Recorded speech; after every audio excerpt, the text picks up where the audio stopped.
Today we're going to talk about the two-handed backhand kinetic chain, and in particular we're going to talk about my two-handed backhand kinetic chain. I've struggled with my backhand for years. This week we're going to try and work on it a little bit, see if I can make some progress, and in doing so I'm hoping I can also help you with yours. So let's start by talking about what the correct kinetic chain is for the two-handed backhand. Now I think it's useful to grab something like this, something that's got a little bit of weight to it. You could even put some tennis balls in it and just feel like you can swing this freely.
Around your body.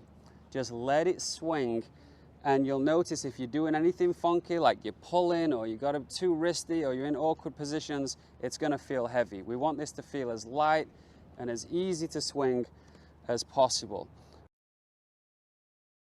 Now, the other day I was working with Jeff Salzenstein, and that was my advice to him. I thought he was pulling the racket into these positions. He was a little tight.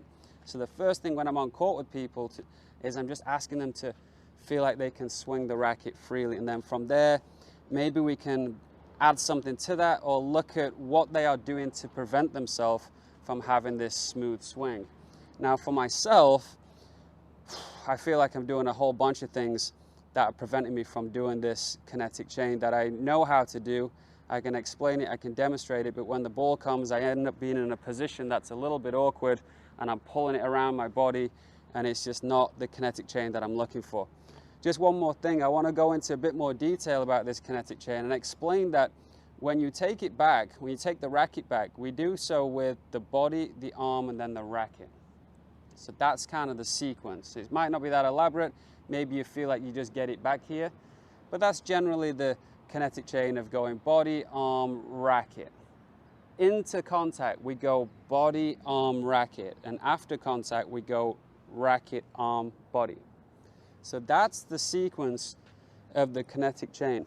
Now that happens to be the same on the forehand as well, where we go body, arm, racket, racket, arm, body. Same on the serve, where we're going body, arm, racket, racket, arm, body.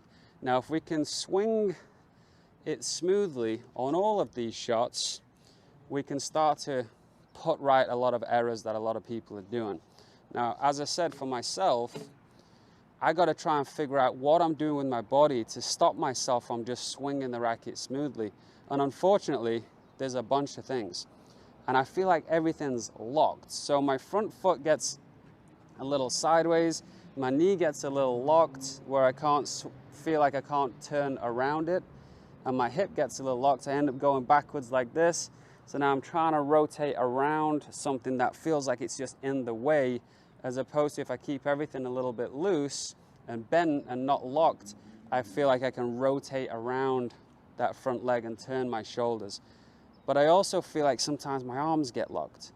So if my arms get locked, sometimes my wrists get locked, my legs are getting locked. It's really preventing me from just swinging the racket. And you'll see this with, you know, I coach 8-year-olds with better backhands than me because they just take the racket and they just swing it.